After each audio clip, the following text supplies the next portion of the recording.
Hey folks, hey, we're going to be doing a tutorial for project 2 and making an advertising postcard, and specifically a restaurant advertising postcard. Um, of course, you're going to need your own personal computer or access to one and Adobe InDesign software. This project doesn't really have a specific restaurant or company or brand that you need to work with, so it's pretty open.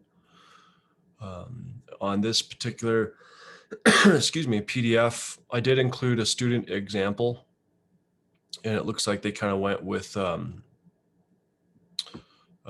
Asian fusion restaurant,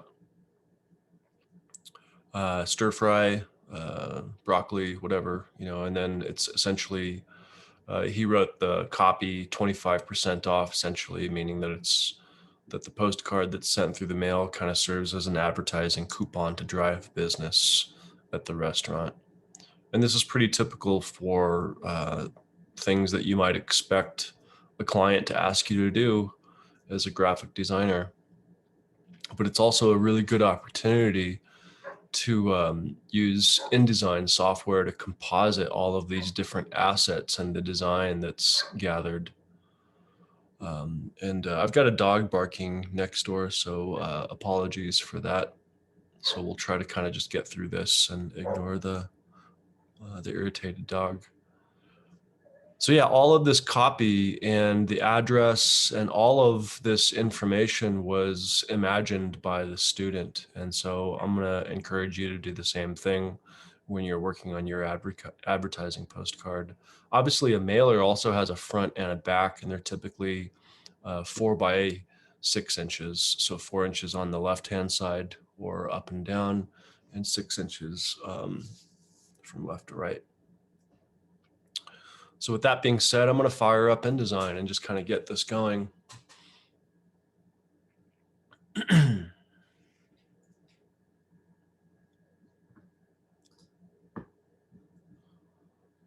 see here. It takes a few seconds. This should look pretty familiar to you as you fire up InDesign, where you can find past projects that you've been working on. So you can kind of see that I've been a busy bee doing a lot of course work.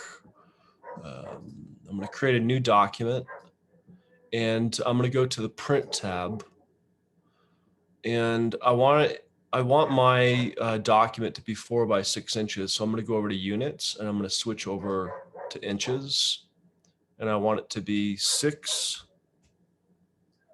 by 4. I actually do want these pages to be facing for the time being. So I'm just going to leave that checked, and then I'm going to hit create.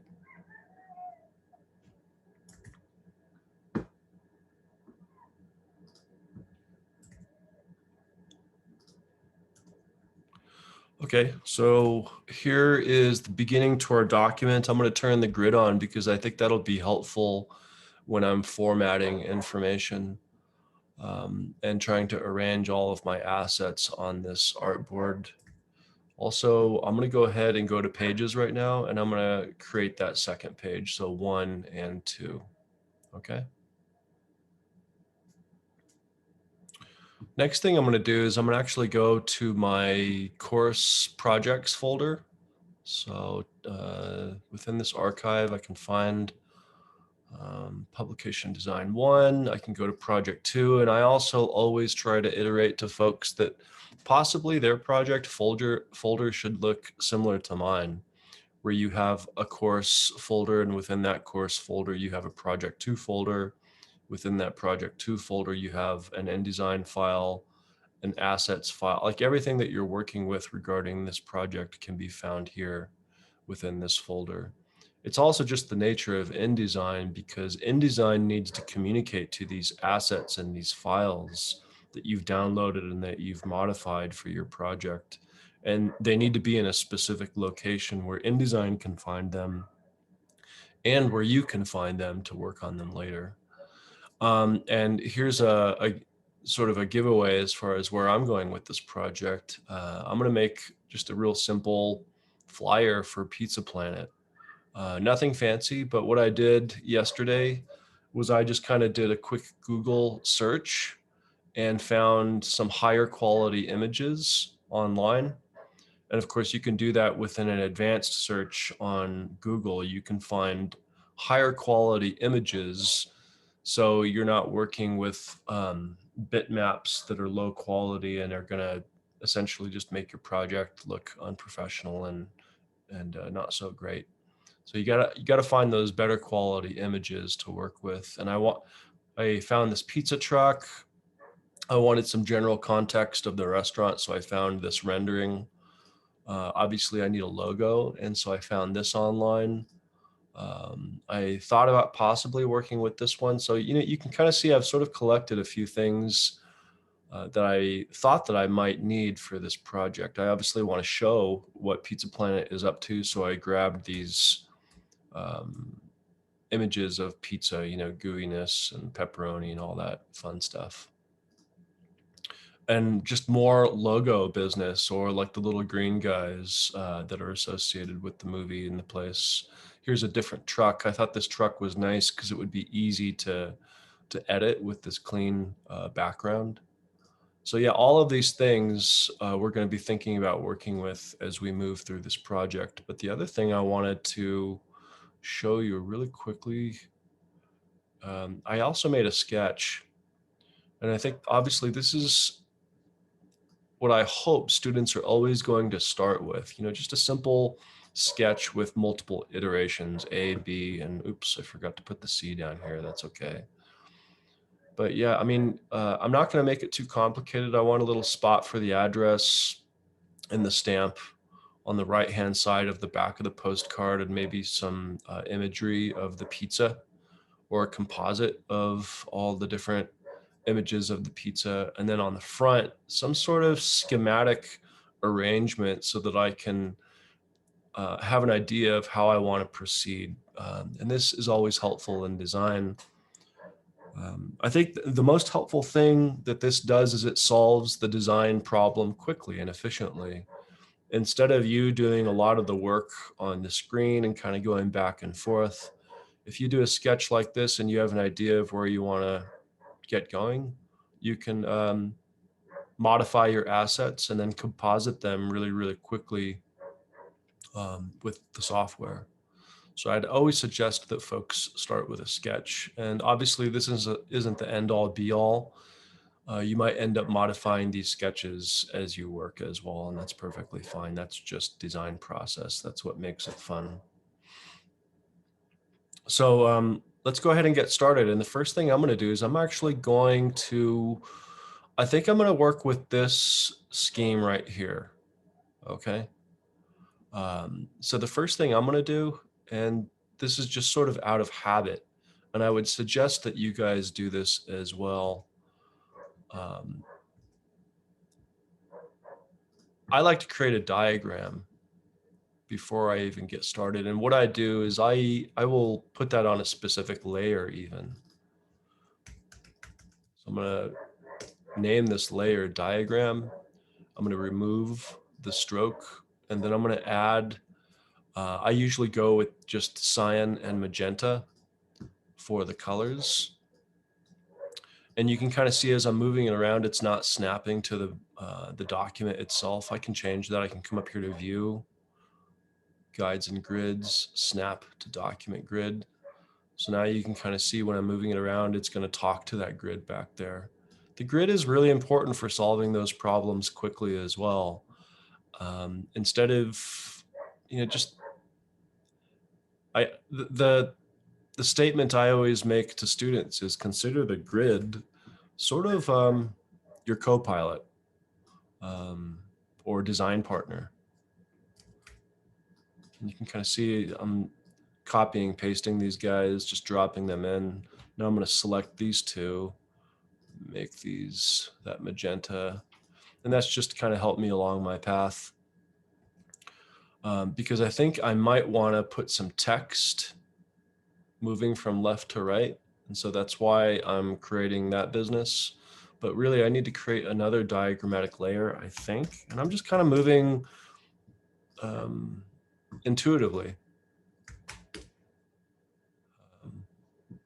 Just trying to figure it out. Again, the sketch is really helping me quite a bit.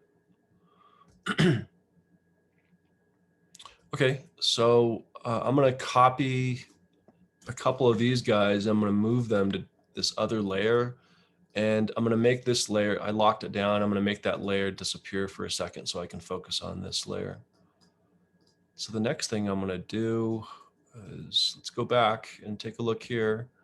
It looks to me like I need to modify some of this information, and you'll see why this is helpful a little bit later on. So just kind of bear with me. But again, this is, and document everything. You know, what the sketches that you make, just take your phone out and snap a picture and then drop it into your projects folder so that you can reference it later. Okay, moving on. I'm going to go back, look at my sketch really quickly. Okay, so I think I'm going to have to use the pen tool to create these guys. No big deal. So over here, pen, 1, 2, 3, and then I got to close the loop, and that little circle icon kind of pops up indicating that I'm closing the loop of this object that I'm making. So now I can move this around with the black arrow tool, select it.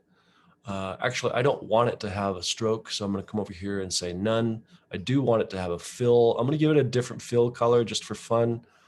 I'm going to give it that yellow, and I'm also going to use the white arrow tool to sort of modify this a little bit. And because we have snap to grid still on, we can move these anchor points and sort of mimic the sketch and the diagram that we've created. And this is starting to look like a flag, but obviously it's not a flag. But again, these are just organizational tools to rationalize your design decisions and to solve the problem quickly. Oftentimes, you might even do several iterations in one document. That's sort of the advantage of working digitally. You can just make some of those old layers disappear later on. And if you're not quite confident with the solution that you've made, then you just create a new layer and start over. So that's definitely one of the advantages of working digitally. I ask my students to look at some of the older classic modern graphic designers that headed the, led the movement, rather, I guess, for quote unquote good design. And those guys didn't have the advantage of working with software. They were working with their hands more, and then photographing their quote unquote composites for publication and print. So this is definitely a very handy tool that makes our lives easier. Okay, so, and I'm giving this, I'm always getting rid of that stroke and then bringing back some kind of other diagrammatic color, which obviously it's not going to be like that in the end. Whoops, I don't think I selected it.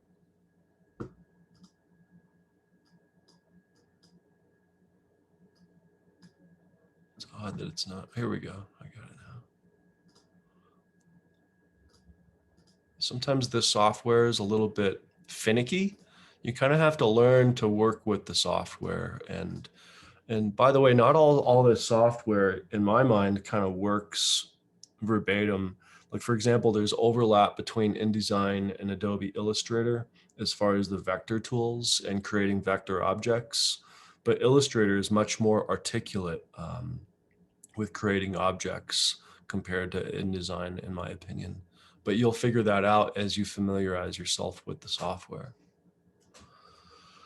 Okay, so we kind of have two layers of this diagram so far. And by the way, I can move this diagram or these diagram layers around dependent on what I'm doing with my project. Right now, this doesn't really concern me a whole lot because at some point, these two diagrammatic methods are going to sort of collide and collapse onto each other in a sense. So let's go back and look at our sketch. So it looks like I had sort of mapped out an idea of where I wanted to put things. You know, I had these compartments where I thought maybe I could put some visual information.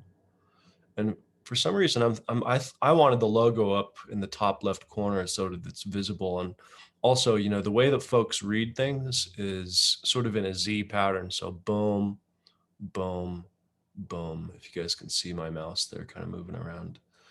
And so that's going to help you to sort of make those decisions as to where to place things. But remember, you know, just the way the human eye reads things it's in that Z pattern. And then you can start thinking about hierarchy and scale and placement. We haven't really determined any of this language or copy, you know, in a graphic design firm or advertising firm, they might refer to that as copy. But, you know, we're just going to call it words for now. You get to design all this stuff. You can do anything you want. It can be a total imaginary.com. Everything can be imaginary. So just a reminder. And it's good to sketch that stuff out first. I'm kind of using my intuition, and I didn't work on the words so much, but you can see that I had worked on the images to imagine how I'm going to be moving things around and placing business. So with that being said, let's go to our folder. So the Pizza Planet folder, I'm going to use my intuition, and I want to place this PNG image kind of showing the context of the pizza place. I'm thinking it'll do quite well right here because it'll sort of give some grounding to the document, a base to the document. I would feel a little bit weird putting that image up here kind of floating because immediately below that there would be some information. So yeah, I want to ground that image on the bottom of this postcard, just to kind of give it a foundation or a grounding rather. But again, I'm just using my intuition, my design intuition. And so you might approach things differently, and that's perfectly fine. So I'm going to go into InDesign, and I've already created this sort of place where I can select this object, and I can hit Command D for place. Or if I come up here, if I'm more comfortable doing things manually without the shortcuts, although I would really encourage you guys to use the shortcuts because it streamlines the process. And again, in a marketing or design office atmosphere, it really is all about solving problems quickly and doing things quickly. But it also sort of, I know it sounds a little bit corny, but it saves your hands because running a mouse 8 to 10 hours a day and sitting in an office chair, believe it or not, can be sort of debilitating physically, but that's a whole nother story. So those shortcuts kind of help you with like the physical ergonomic nature of just working in an office. So I would suggest you use the shortcuts essentially, but I'm going to hit place. And then I'm going to get this dialog box, and it's going to ask me, well, what do you want to place? So I'm going to go, I need to navigate to my folder again. And this is the reason why you need all of your assets in one location. Okay. There it is right there. Assets, Pizza Planet, and there it is living right there. You could rename this file if you're comfortable doing so. I'm not going to bother with that with this particular run through, but sometimes it is handy to rename these files, especially if they're coming from an online resource or some other resource. Things can get confusing really quickly, but I'm not going to do that. So I'm not working with enough images that are going to throw me off my game. Okay, so we've got the pizza image within this object, placed within this object. It's not fitting. It's not in there correctly. So in fact, if we double click into this object and zoom out, we can see that line right here is actually showing us the boundary of the actual image itself. And that's good, you know, that it's a good thing that this image is larger than this object because the resolution is high. That's what we want. But what you can do, and I'm just going to show you something, you can, if you, with your pinky, your left pinky, and I would advise you to use your left pinky, hold shift, and you can scale this image around. You can also, with the left and right arrow tool, just kind of nudge it around too. And if you hold shift, you'll nudge more quickly. Or you can just select this object, come up here to object, fitting, and then say fit content proportionally. So fit that Pizza Planet image within that box proportionally. Now, if we do that method, you can kind of see the image itself is not the same aspect ratio as the box. And this is the real beauty of InDesign. InDesign mediates all of these images that we're getting from multiple locations so that you can work with them conveniently within a project file. So I don't even have to go in and edit this photograph. I can drop it in there and then arrange it within this object so that it just works. I don't think I need this pink background anymore. So I'm going to come up here and I'm going to remove the pink background. It's just not necessary. I'm also going to make that diagram behind this layer that we're working with go away. But I don't want these margins. So what I have to do is I have to come up here and say object fill frame proportionally. Okay. And if I double click into this window again, you can kind of see the boundaries of that image, and then you can still nudge it around if you'd like. Like I'm looking at this image and I don't think that this area down here is really doing a whole lot for me. So I'm just gonna, but I guess I do want a little bit of leeway as far as the bleed of the postcard, and also when it's being cut, because I don't want those cars to be cut off. So to be safe, I'm gonna keep it up. Again, using my design intuition, just kind of nudging it around a little bit. Okay, so then what I just did is I hit Command 0 so that I can see everything all at once. And that's just a habit that I have, or that I practice constantly. I'm constantly zooming in, zooming out, and then at some point hitting Command 0 so that I can see my entire project together. And obviously we have quite a bit of ways to go, and that's perfectly fine. So we need a logo, right? So I'm going to go back to my assets folder. And I like this logo right here. I think it's pretty good. All right. But I think this logo needs to be cooked. It's currently, and what I mean by cooked, it needs to be processed a little bit before we can bring it in. If we bring this logo in as is, as the JPEG with this white background, let me show you what happens. I hit Command D for place. I'm selecting, oh, and by the way, you see how when I hit Command D or place and it's going directly to the previous location where I found this other file, that's just out of convenience. That's the user experience thing. InDesign is trying to make your life easier so that you don't have to navigate to that folder again. Just a little tidbit of info. So if I just drop that in there, and obviously it's a big file, so I'm zooming out, I'm going to double click into that image. And instead of, I just want to show you again the way that you can resize an image while holding shift. If you're not holding shift and you resize an image, you're going to distort that image. Okay, which is not good. So I'm going to hit Command Z undo. I'm going to hit Command Z undo again.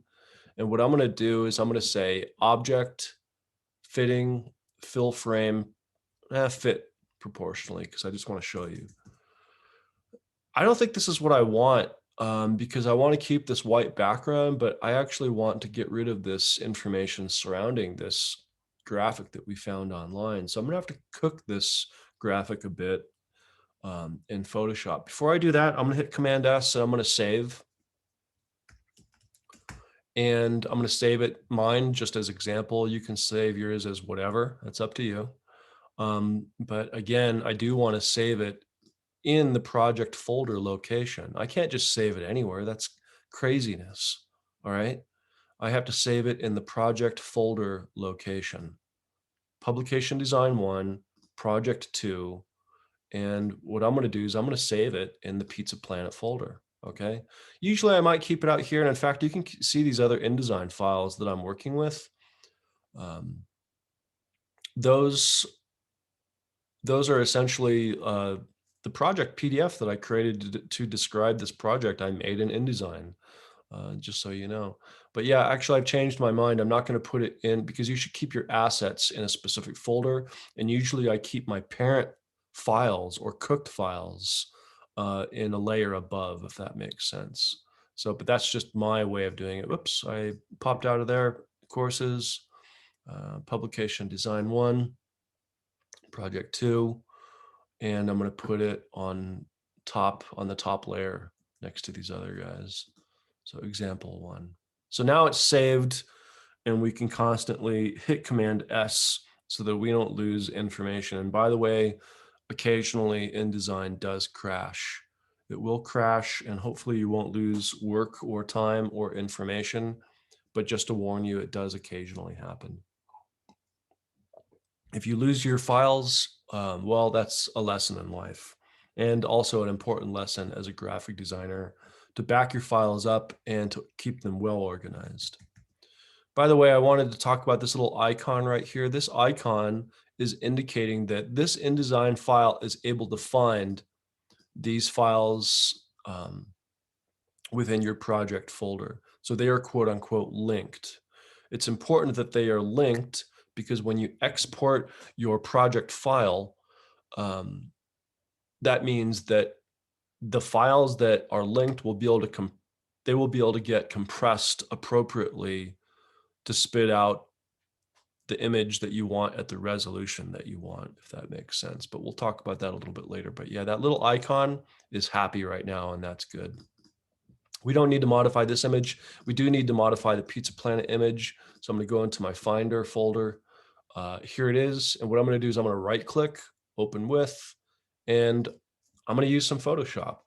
And Photoshop is good for editing images, okay? It's good for editing photographs. It's good for manipulating photographs or adjusting photographs. It is a huge pet peeve of mine when I see folks trying to create graphics or create vector layouts or just anything really illustrative or design related within Photoshop, because that's not what it's built for. It's built for manipulating photographs. So yeah, there is a text tool in here. You can do some other things, but why in the world would you use a 1986 Daihatsu hatchback instead of using a Ferrari? And so I know this is a little bit rude, but I do think that Photoshop is a little bit clunky and it's not meant for doing Ferrari V12 things. It's meant for doing Daihatsu things. All right. So we have this image here, and what I'm going to do, I need to unlock the layer briefly, and then I'm going to use this magic wand tool, and I'm going to select all of this information around. Now I'm going to hit Command D, which in Photoshop land is for deselect. And so I unlocked the layer so that I could create this alpha channel here, okay? If I don't unlock that layer and then I try to delete this information over here, there's just going to be more white information behind that layer. And that's not what I want. I want this to be transparent for my particular file. So what I'm going to do is I'm going to also, a JPEG can't do transparent information, as you know, but a PNG can. So I'm going to say save as. We could keep it PSD. That's not a bad idea. And the PSD you can also drop a PSD into an InDesign file. That's perfectly fine. I'm going to rename this file Pizza Planet Logo. I'm going to drop it within my assets folder so I can find it later and so that InDesign can find it. Boom. I'm going to keep it as a PSD, by the way. If I wanted to convert it to a PNG. Obviously, there are some other options within the export box that you can locate on your own. Okay. Okay, so that looks good. I'm going to save it, and then I'm going to close that out, and then I'm going to go back to InDesign, and I'm going to replace actually that image with our new Pizza Planet logo, which is a PSD file. So now, yeah, it looks a lot cleaner, a lot nicer. If I zoom out, I'm going to double click into this image, and you can kind of see the boundaries of that Pizza Planet logo. And I just want to show you, it's kind of fun. I love fitting within InDesign. I think it's very, very powerful, but fill frame proportionally, that just doesn't, I mean, it works, it's there, but look at some of the image was cut off here. That's not what we want. So select again, object, fit content proportionally, and then you have some nice padding around this Pizza Planet logo. Let's see, the other thing I want to do is, I actually think I want some pizza texture behind this logo.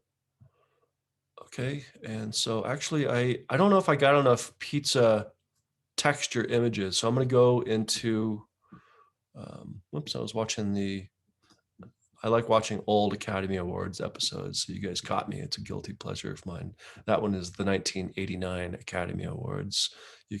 So anyway, yeah. I'm going to create a new page. I'm going to do a quick search, pizza texture. And I'm going to go over here to settings. I'm going to go to advanced search. And it's kind of nifty, but down here, whoops, I got ahead of myself. Apologies, folks. First, I need to click images. And then I need to go to settings, advanced search, and then I can bump up the size of the image that I'm working with so that Google will only deliver some decent texture to me.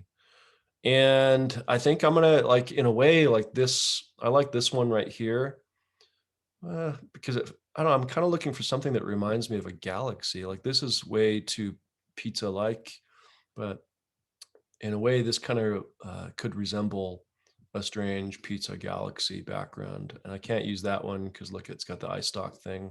Forget about it. I'm gonna go with this one.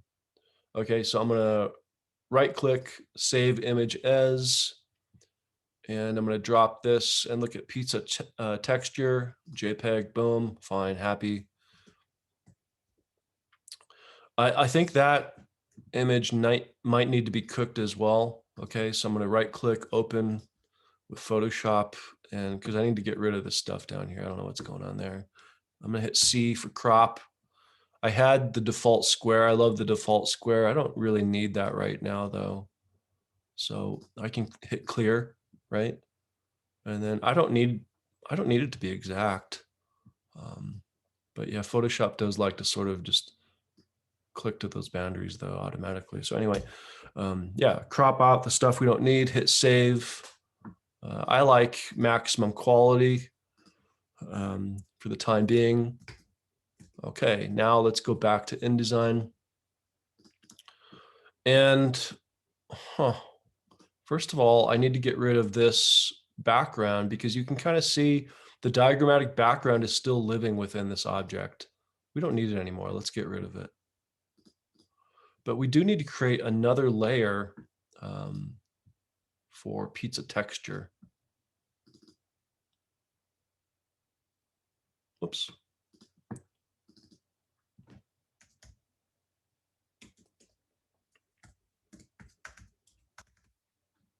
Okay. And I'm going to use the rectangle frame tool. Just make a real quick frame, hit Command D for place, grab the pizza texture that we downloaded and drop it in. Obviously, we need to do some adjustments here. I want it to be the exact same frame as the logo that is behind it. So look how I can just grab with the black arrow tool and adjust these boundaries. And I still have snap to grid on, right? And the other thing is I'm going to say object, fill frame proportionally. This did have some of these annoying things on there. Ugh, I didn't see that. So we might have to swap that image out later. It's good for now. Okay, let's not worry about it now. But this is just the design process, right? Okay. This is on a layer that is living above the other layer. So I need to make some adjustments. But look at that. Now we have Pizza Planet. The typography is popping on that white background, and we still have this really nifty, cool pizza galaxy texture that we're going to have to replace a little bit later. But let's not worry about that right now. Let's keep moving forward. Let's go back to our sketch, right? Because that's our guide. And look at this. Apparently, I had the idea that I wanted to continue with some images on the top and the left triangulated forms and possibly some info over here. Okay, fine. So let's do the same thing. Let's hit Command D after selecting that triangulated object form, and I can find, look at this PNG. I'm wondering if this PNG has a transparent background before we may have to doctor it. We may not have to doctor it. I don't know. Fit, yeah. So we're gonna have to modify this document a little bit. Let's go back over here. Pizza Planet, I believe it was this one. Open with Photoshop. Huh, that's interesting. It does seem to still have this PNG background. Hold on a second. That's confusing me a little bit. Maybe if we get rid of the background. No, for some reason it's InDesign is rendering this background as this kind of bluish color. I don't understand why that's happening, because as you can see, it has a PNG back here. So just out of curiosity, I'm going to take my eraser. I'm going to hit save. I'm kind of doing an experiment right now. So see how I changed the document? Now this little notification has popped up. What we can do is we can go over to the links folder and we can find that file. And yeah, we're getting this notification here as well. And I can say, update the link. Okay, so now I don't know what I did, but it seems to be working now. Happy, okay. Let's see, I'm not sure if that's even the best file to place there because it's gonna get cut off here. I don't like that. So again, I'm using my design intuition and I'm thinking, well, we better go with something like this, okay? And I'm just gonna, again, go to Object, Fill Frame Proportionally, and we can click on it. And it doesn't look like it's really giving us a lot of leeway to stretch it around. But you know what really bothers me? That little area around the crust, it's not doing anything for me. It's not really, it's just, that's a problem. So my design eye is catching that. So I'm gonna enlarge this image a little bit so that folks can see the cheesy, gooey goodness of what's going on here. And then I can kind of nudge it around a little bit if necessary again. So, but that's nice pizza texture. I approve of that. Let's do the same thing down here. So click on the object, get rid of the diagrammatic color. We don't need that anymore. So the object is now sort of just transparent, but it's still there. Select it, hit Command D. We need more. Ooh, I like that one. That's very convincing that I need to go out and get myself a pizza. Again, this is the advertising world. I mean, a client has hired you to help them sell their product. And I know those aren't always the terms that design is thought of or the context that design exists, but you know, let's face it, we're selling pizza here, okay? And we're trying to help the client so that the client will hire us again later down the road. So I constantly try to remind students and folks of that. You know, graphic design is advertising and marketing often, and the client does have some goals, and your job is to help them to reach those goals. Obviously, Pizza Planet is interested in selling pizzas. So object, fill frame proportionally. It's not the best image. If you guys want to search around and find a better one, I'll leave it up to you. I don't like the thumb in there. So I don't know. This isn't the best image, but I'm just going to leave it, okay? Because I don't want to spend your time searching for pizza images on Google. I'm just trying to solve this problem quickly. Okay, so now we want to put some information here. And so I wonder if Pizza Planet has a slogan. So I'm just going to Google that really quickly. Why not? Pizza Planet. Oops. You guys notice how I'm going to Google often? And if I'm not aware of something or if I need something, I kind of rely on the internet as guidance a little bit. You can find things online that are helpful. So yeah, obviously, sometimes you have to be careful about quote unquote, plagiarism and stealing other folks' designs or photographs. Obviously, this is a project exercise and it's not going to be published out in the real world for a client.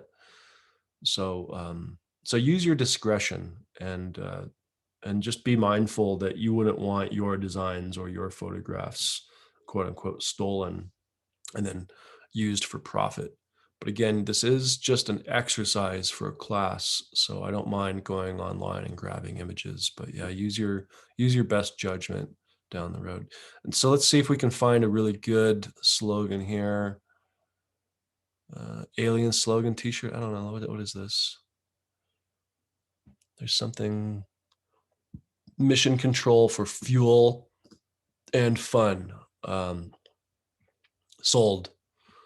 I don't want to type that in, so I'm actually looking to see if I can copy and paste that slogan, but it doesn't look like I can do that. So mission control for fuel and fun, that will be our slogan. So I'm going to use the type tool. That's not the typeface that we're going to be using.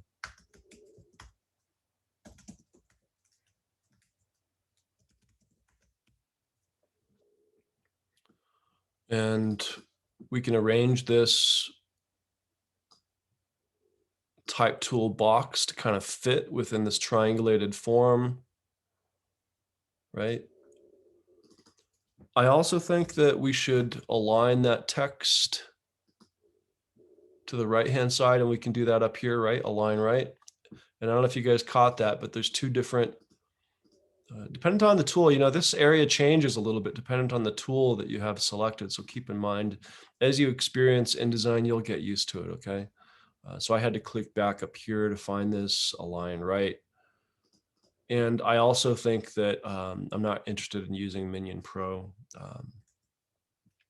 What I do want to use is Helvetica because it solves problems. It's not very expressive, but it does solve problems. All right. And I don't know if that's working, but we're just kind of playing around right now. We're just going to say, I don't know, present this coupon. And again, you guys are responsible for imagining and creating your own copy. This is just an exercise. Present this coupon for, I don't know, 20% off your entire order. Okay. And I don't think that's the right order of things. I think that text should be up here, okay?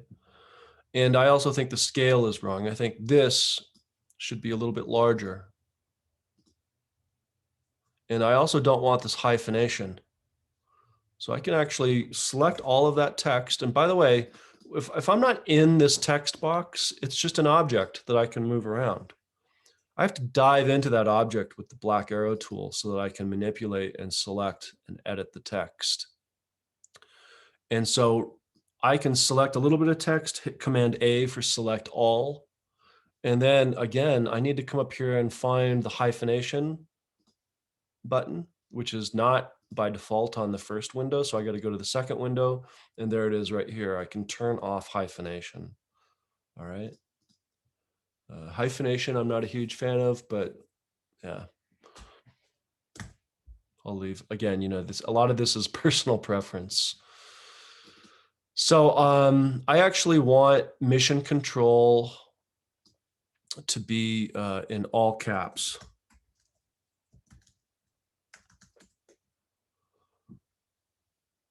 And I also want it to be bold. So I'm essentially kind of playing with typography a little bit right now.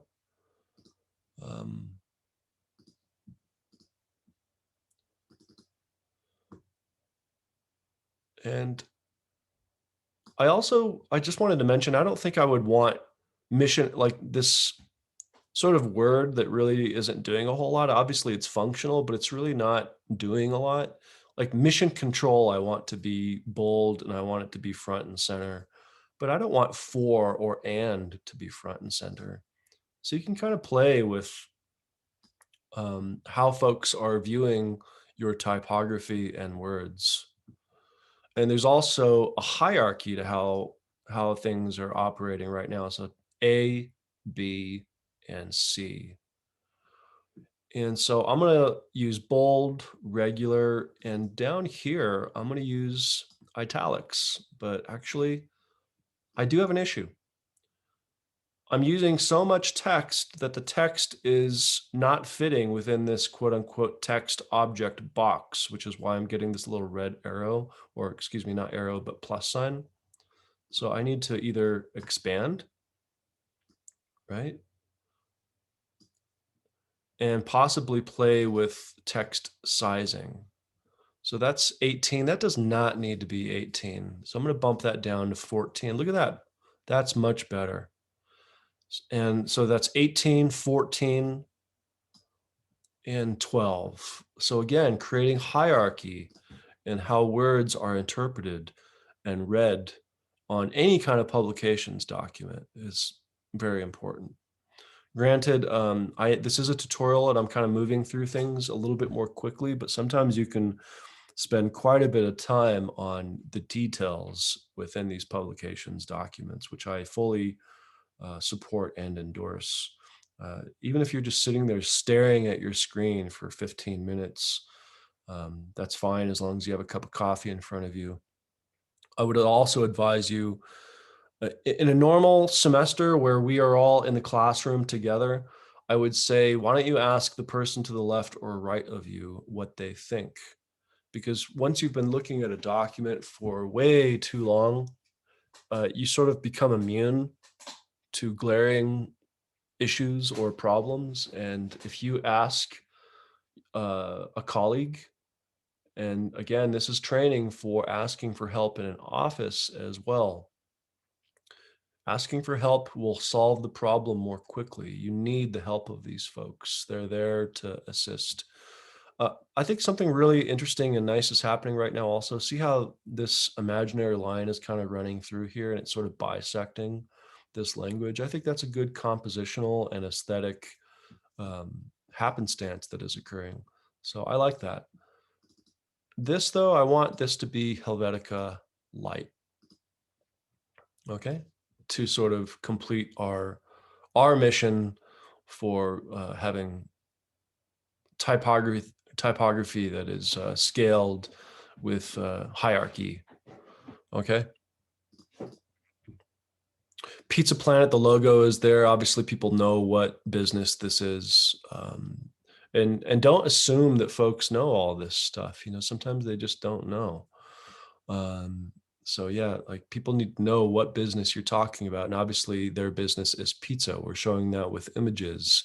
And the purpose of this postcard is for folks to understand that they're going to go to this place and have some fun, and you might even like fun happens like hanging out with family. And I used to go to Showbiz Pizza when I was a kid with my family, and I remember playing with the balls, in the big arena thing, and they had those really weird, creepy animatronics. But that was quote unquote fun. That was the brand of that particular location. So we're trying to follow the brand of Pizza Planet. Okay. And that's why we purposefully went online and we searched out a quote unquote slogan, which is part of a brand as well. So mission control for fuel and fun, present this coupon for 20% off your entire order. I think that's good for now. Yeah, let's leave that as is. We still have a problem though, because although we do have some typeface occurring here, we haven't dealt with the type of information that we want in this yellow box. And we don't want it to be too busy, because if it's too busy, it's gonna make the typeface or the typography illegible or less legible, one or the other. So we need to tread lightly, all right? So what I'm gonna suggest that we do again is we're gonna go and we're gonna find, let's see, what could we do? Actually, I have an idea, okay? The other part of the brand in the movie are those little green guys, right? The green guys from the Toy Story film. So let's go to Toy Story green guys. I don't know. Green aliens, that's what they were. Okay. Here we go. Okay. And I think I had actually downloaded this one. I was looking for, and again, I'm just kind of shopping. I'm trying to find something that might work. This one I think could possibly work well. But yeah, this is actually the one I want right there. I don't think this is a very large image though. It's only 236 by 354, unfortunately. And that's why I like to come up here and do an advanced search so I can bump up the size. So this one I already downloaded. We could definitely use that one, but I want sort of an all over texture or pattern within that triangulated space. And let's see if we can find one. I hope so. Let's see. I'm not seeing it, but let's just keep going a little further. Huh. Darn it.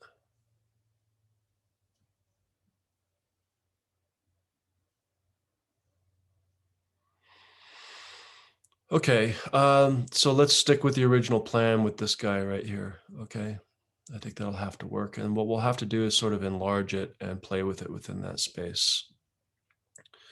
So I think that that image, we don't need to crop it or anything right now.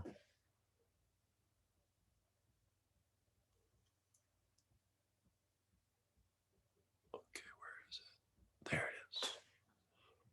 Okay, and you can see that's a pretty good quality image, 1280 by 720. That's a lot of information to work with. Let's go object, fill frame proportionally. I don't like this little red area back here, so we are going to have to scale it up by while holding shift, right? And we're sort of messing with the typography right now. And I also don't like this little area back here, so I'm gonna have to scale it up even further. Okay, I think that I'm relatively happy with that, okay? But yeah, I want this to be legible, and I'll show you guys what I often do with typography when it's sort of on top of a quote unquote busy image. I'll create a mask. I call it a mask at least. And by the way, we want this information to be on its separate layer. Usually I keep typography information or the layer at the very top.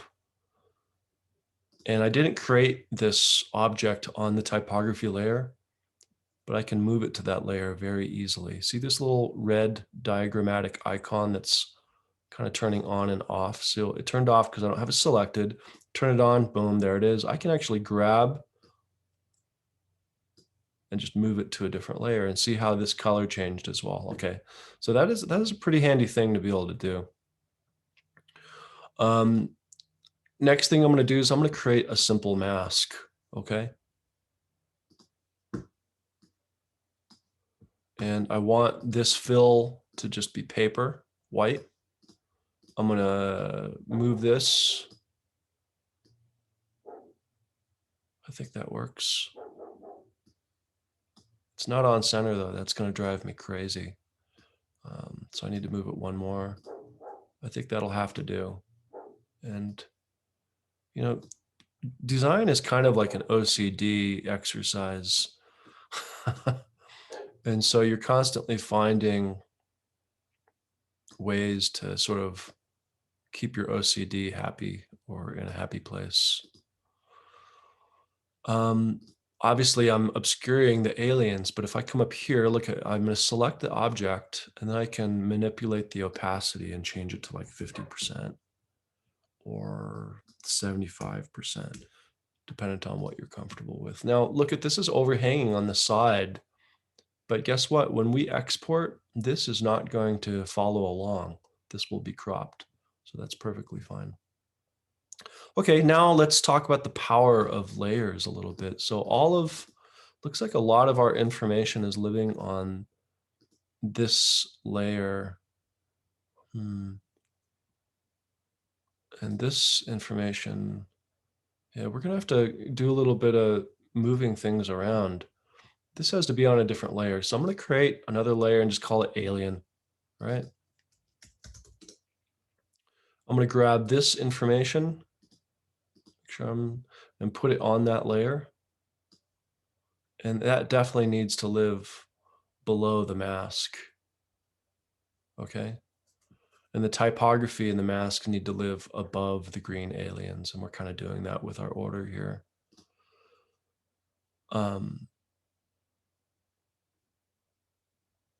Let's see. I want this up here though. Okay, look at that worked. But for some reason, like since we have our pizza texture on a different layer, we got to move that one around too. Okay, so that's a good start. That's not bad. I mean, it's definitely working. And we might have to go back and change the opacity of this a little bit. Maybe it's more like 80 or 85. I don't know. So just kind of play with that. But essentially what I'm trying to do is I'm trying to make this typography pop a little bit. And this seems to be working fine. I might have to regress back, unfortunately, to regular, because the most important thing is always the information and folks being able to see that information properly. I'm getting this error, and I'm getting that error, if I'm not mistaken, because look at the blinker is all the way down there, so I can move it up here. So again, that's my OCD kicking in. I don't like something trying to tell me that I've made an error within this document, or that something may not be right. So I try to correct that stuff to put my OCD in check. Okay, I saved it just in case. And I think, I don't know, I think this is a nice, simple postcard cover. You know, it's not fancy, but it does the job, right? A lot of those logistics aren't there. You know, the other thing I might do though is, gosh, I mean, you could highlight 20%, make that bold, who knows? Because you want folks to understand that they can bring this postcard / coupon into Pizza Planet and save some money for their family. So maybe that's important information to highlight. I'll leave that up to you. I'm going to leave mine simple like this. Okay. So we have the front done. Command S, save. Now remember, we did create a whole nother back here. And I don't know, you could create a document that only has one, like the front, one artboard, and that would be the front. And then you could create a second document that has the back. But I'm going to do mine on one document. And again, I'm just quote unquote adding an additional page, right? So we have page 1 and then we have page 2. Let's go to our sketch. That's our guide. So if you get lost and you wonder what to do next, go back to your sketch. And this is going to be really, really simple and easy. Okay. I don't think there's a saying in design, and it's KISS, keep it simple. And usually I try to omit the last one, which is stupid because I just don't think that's very nice. But yeah, keep it simple, KIS, and the last S is to your discretion. Okay. But yeah, I try to omit that last one. But yeah, keep it simple. Keep your sketches simple. And believe it or not, these little thumbs are very, very valuable as you progress as a designer. But it's part of the fun. Using the software is fun, but also creating the sketches and going through the thinking planning process is a lot of fun as well. And by the way, I'm not going to be doing these other sketches, but you could create multiple iterations of this for a real job. And the reason you might do that is because maybe your marketing director says, hey, I want 3 iterations of this postcard design by 5 p.m. And then tomorrow morning at 8 a.m. at our daily morning kind of ritual meeting thing, we'll all get together and we're going to review this and we'll decide which one is best. That being said, I know that I need to work with this stamp. And I don't know if you guys saw, but in my Pizza Planet assets folder, I found this really cool stamp. I don't like this black edge, and I can fix that. Whoops, that's the wrong application. Force quit. Right click, open with Photoshop. The quality is not so good, but I gotta work with it. So I'm gonna come over here. I'm gonna unlock the layer, and then I'm just gonna hope that this works okay. Yeah, like I can use the magic wand tool, and it's selecting a majority of this information that I want to delete. If I were really in an OCD move, I would probably zoom in with my eraser. And see, this is why I'm not a huge fan of Photoshop, but it is a necessary evil. I love pixels in theory, but good Lord, man, like vector graphics and vectors are so beautiful. Like I said, I feel like I'm driving a Daihatsu right now instead of a V12 Ferrari, and that sucks. So, okay, so I could go in and delete some of this other information. I think I'm just going to move forward, but it didn't get this other. So I'm gonna have to go through and kind of grab this. And by the way, what I'm doing is I'm using the magic wand tool and just selecting that pixelated information and hitting delete. It's as simple as that. And I might have to go in with my eraser tool, right, and grab some of these pixels just to, again, satisfy my OCD. If you're not OCD and you're in the design program, you need to become OCD because it is all about the details, in my opinion. So I'm going to hit Command S for save. It's going to ask me to save this as a PSD, which is perfectly fine for InDesign. I'm going to rename the file stamp.psd. I'm going to make sure it's in my assets folder. Okay. So yeah, now we have this stamp that we can place. By the way, I'm curious about the standard dimensions of a stamp. So that's something else I'm gonna have to go to Google and just figure out, like a lot of this design stuff, there aren't any specific instructions. I mean, you kind of have to sort of find your way through it. And with experience, you live and learn. So, but I'm very curious about standard stamp dimensions. Whoops.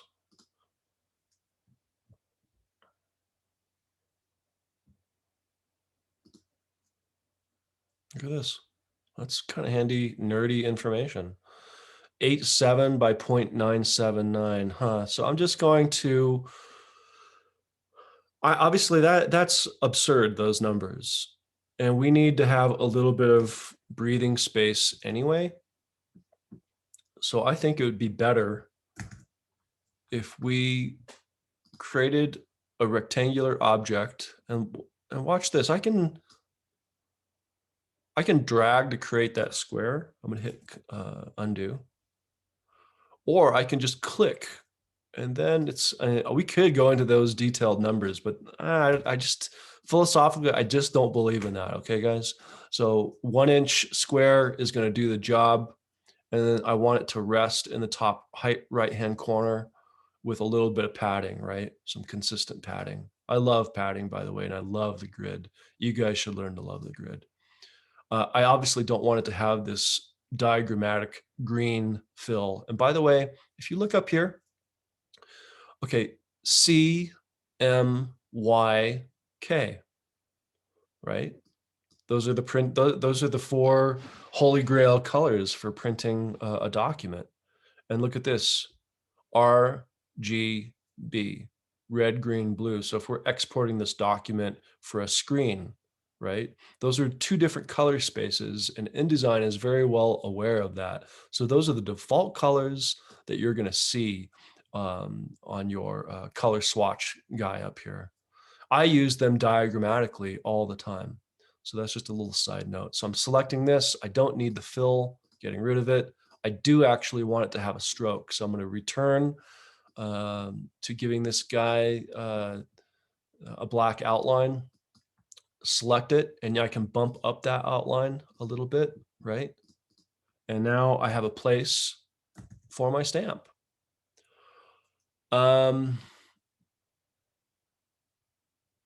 Yeah, I need to place my stamp that I just created. So we go back to layers and see our layers are getting a little bit messy.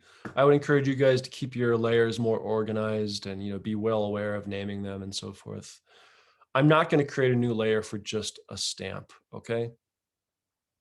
So I'm going to throw him on that layer. I think that'll work for now. Okay.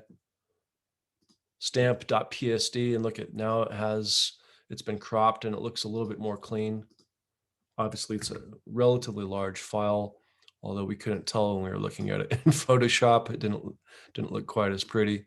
But look at this. We can drop this stamp right on in there.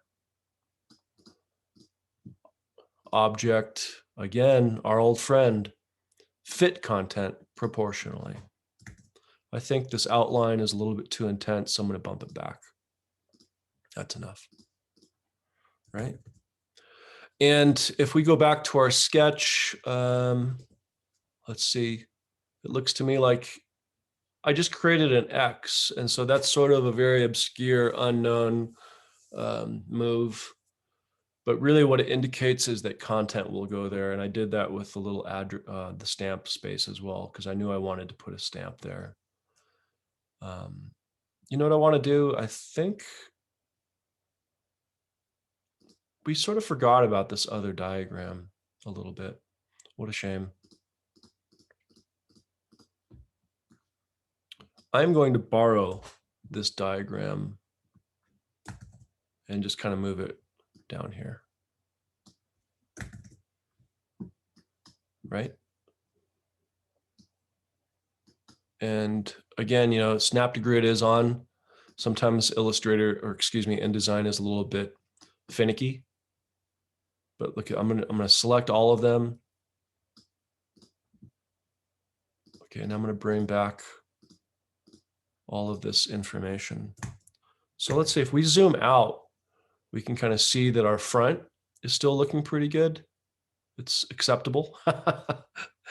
And we do need some places for the address. I don't know, I guess we do. I mean, the client needs to know where to go to take their coupon. So we're going to have to put a Pizza Planet address on here. But in the meantime, I do feel that we need some fun kind of graphics. And again, hitting Command D. I think we need the logo again as well. I think the logo should be on the front and the back to remind folks as far as what's going on. I don't want the logo to take over this entire field. In fact, proportionally, it wouldn't do that anyway. So I'm going to create a little rectangular box here. And again, it's that whole padding thing. Whoops. having difficulty seeing that because the blue is very similar.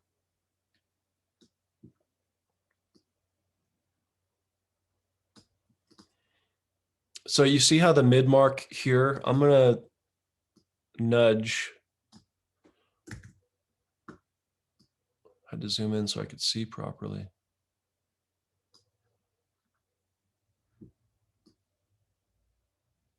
Okay, so we have our container set. You know, this is gonna drive me crazy though. Look at this. I have to move this. I'll just go insane. All right. That's enough padding, I suppose. Whoops. And again, you know, InDesign is being a little finicky. So sometimes if you zoom in, it helps. Save. Okay, the logo. And this is important to understand. I'm about to show you guys something kind of integral or crucial about the whole InDesign thing. I am going to instruct InDesign to look at the exact same file twice. The Pizza Planet logo. Object, fit content proportionally. Yeah, so the Pizza Planet logo is being quote unquote referenced twice from this same file. And this is kind of important to understand because InDesign is publication software. So it's making these, references to these files that aren't actually there. It's linking to them, so to speak. It's linking to them multiple times if necessary, which essentially saves the application from being bogged down from these files actually living in the cache memory. And so these actual files are not spit out until you officially export the publication document so that it can be printed. All right. But again, I think this is really a pivotal thing to understand about InDesign and the way it operates is the way that it's referencing files, not actually embedding them within the file itself. All right. Imagine a publication document being built that's 200-300 pages long. You know, who knows? Maybe it's like the Sears catalog from like 1986 or whatever. Obviously, there was no InDesign software at the time, though. But these are big physical catalogs that need to be printed and then mailed out to folks so that money can be made. So when you have that large of a file, cutting corners and saving cache memory space is really important, and that's essentially what InDesign does. This is not a big file, but it's the same principle. So let's see, let's keep moving forward. And the other thing I believe that we really do need, we need an address. And I want it to be very, very clear, this address, all right? But before I do that, I actually, again, this is like the OCD sickness that designers develop. I want my text box to be the exact same size. And again, I'm having trouble seeing this because the diagram color is cyan as well, but I'm just kind of dealing with it. All right.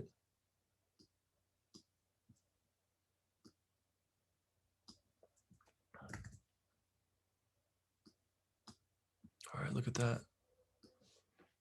The text box. Of course, we could have built it down here, but I'm trying to walk you guys through all these little details that, you know, that are helpful for me, and I hope they might be helpful for you. Okay, Pizza Planet.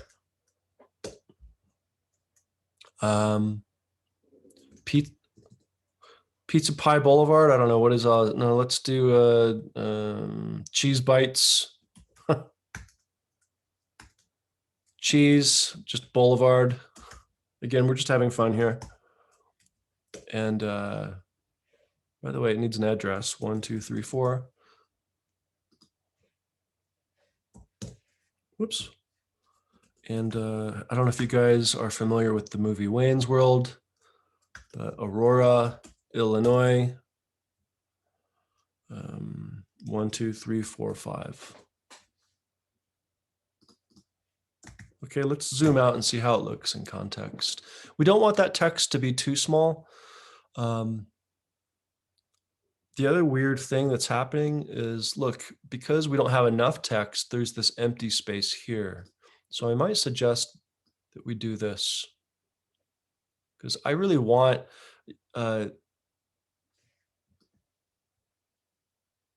design is all about consistency and design systems. And as you're working, you're going to develop this intuition for creating your own path and style for design and consistency. And that what I just did there is me trying to find consistency with elements that are on this publication document. I don't like Minion. I'm changing that font again to Helvetica. And you know why? Because it solves problems and it does it quickly. Now, Helvetica, you can see how it doesn't fit like it was, because Helvetica just, the parameters of that font or typeface are different. So I'm going to dive into that text object. I'm going to hit Command A. And I could change the kerning here, which I think is a pretty handy thing for you guys to get a hold of. And if I say 50, the space between the letters increases. That's not what I want. I actually want possibly -25. And look at that. Now it fits. So we can all sleep better knowing that the Pizza Planet address is visible.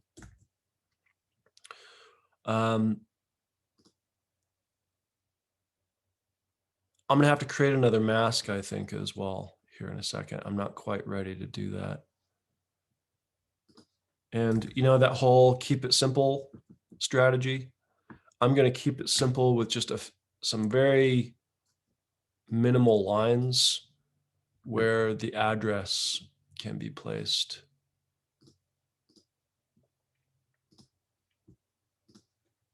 I got to zoom into this guy.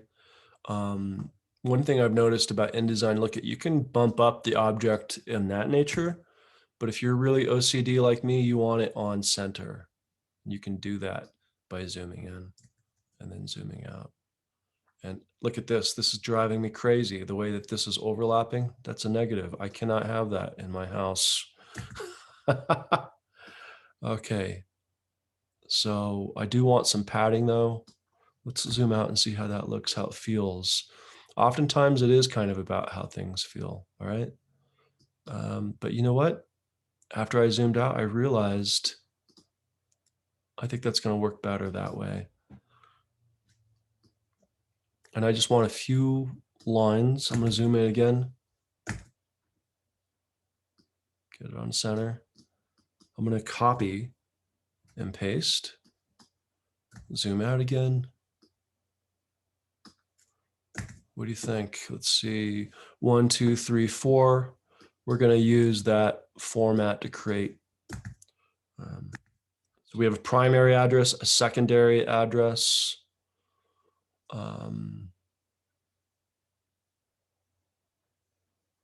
I think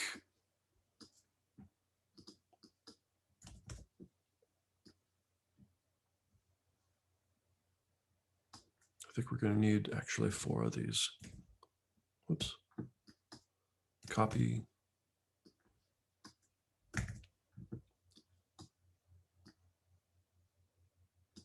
All right. Huh.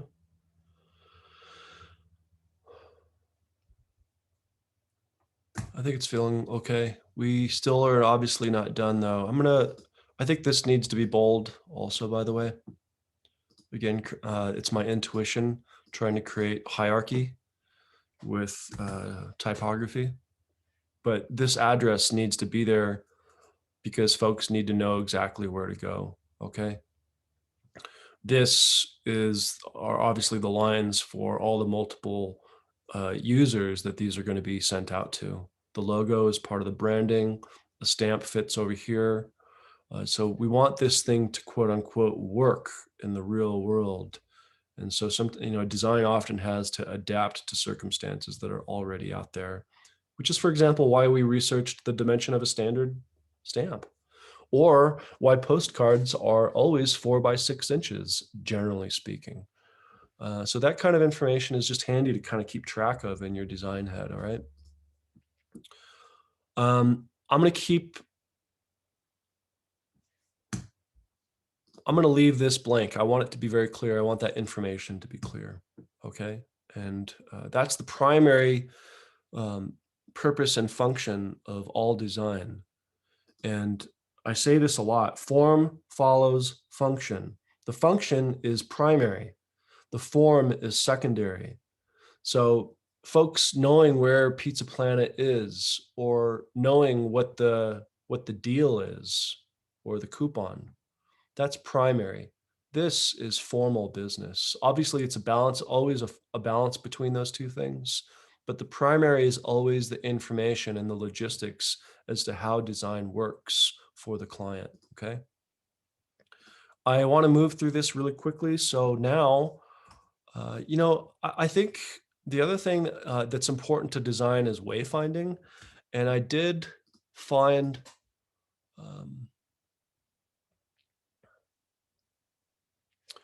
I found this image. I thought it was kind of nifty because it sort of, if folks have driven by this place, it might be recognizable, right? That's not going to work. So we have to go fitting fill frame proportionally. And actually, that's not going to work either, So I'm going to adapt to circumstances here. Let's see if this will work better. Object, fill frame proportionally. That's not really working all that well either, is it? Okay, undo. And we're just going to have to nudge this around a little bit. And I know it's not perfect.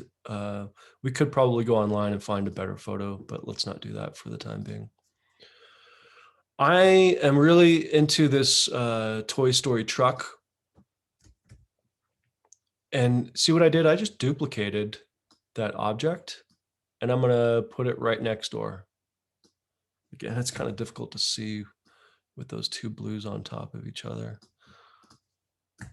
And what I can do is I can select the object. Although this object is talking to the rocket graphic right now, I hit Command D again, and all I have to do is change out the graphic to perhaps this one. Although I don't like that white background. We're going to have to go over here really quickly. Just bear with me. I know this tutorial has been going on for a little while, but I hope you guys are getting some valuable information. Open with Photoshop. We got to doctor this image very, very quickly. Unlock it, zoom in, grab your magic wand tool. Ooh, it's not going to work so well because it's trying to select this information additionally, which is going to drive me crazy. And so what I'm going to do, I'm changing my plan, frankly. I'm not going to do that. I'm going to give this another texture background. Okay, and again, remember we had planned or just talked about finding a different pizza texture background that kind of represents this like a galaxy kind of thing. But also I noticed after seeing this in fuller resolution that it has these overlays on top. And so I would just find a different image that you can manipulate and work with. I'm going to copy this because I do still want to use this somehow. And you know what I'm going to do? There was this truck image right there. And I don't know how well it's going to fit in there. So again, we could spend a lot of time working on these details. But for the sake of time today, I'm just going to sort of call it good here. Obviously, with your project, I want you guys to spend a little bit more time thinking about the design and how all the pieces sort of come together, so to speak, for the user There are two folks that really need to be happy: the stakeholder. And who are the stakeholders? That's the person who's getting the postcard in the mail. They have to get this postcard and they have to feel like it's working for them. It's really frustrating when folks experience bad design out there in the world without the details that are necessary to quote unquote complete the mission. So that's a person that needs to be happy. Actually, sorry, there are three people that should probably be happy in this particular circumstance. The person who hired you is also really important, or the client, because they're paying you and they have certain objectives that need to be met. So you need to make the client happy. In this particular circumstance, I am the client because I'm running the class. So just kind of keep that in mind. The third person who needs to be happy is yourself. You have to be happy with your design. It has to feel good, and you have to trust your intuition and gut when you're making those decisions. So what I'm going to do is I'm going to export page 1 and page 2, okay? And I'm going to export a PNG. I would never export a JPEG for print, frankly. I just wouldn't do it. I might export a PDF, but really my preferred method for printing is a PNG. So File, Export, all right? And what I'm going to do is I'm going to rename this Pizza 1, Pizza Planet 1. Whoops.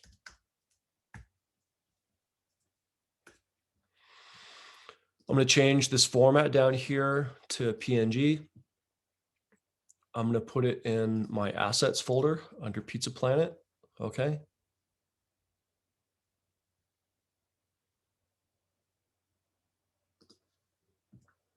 And I want the quality to be maximum.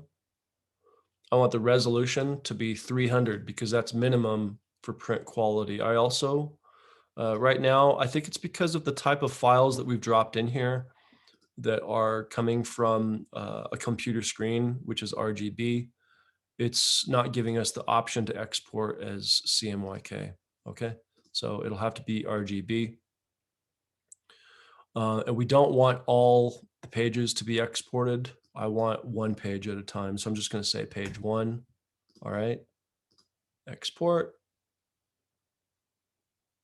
Now let's see how it went. There it is right there.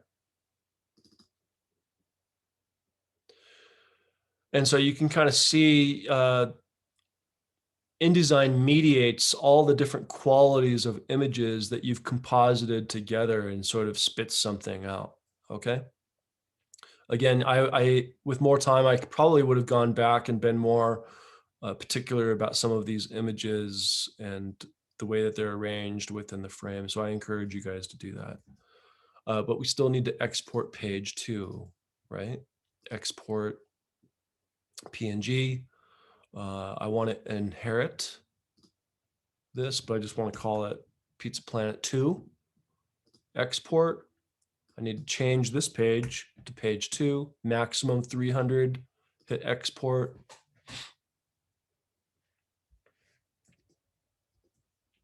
And boom, now we have the front and the back of this very kind of simple postcard ad mailer type thing. You can choose any business that you want. You can make it up. It could be existing. I happen to like that movie Toy Story because I'm nostalgic about things, and it just kind of worked for this particular project. So yeah, have fun, and thank you guys. And if you have any questions, send me an email.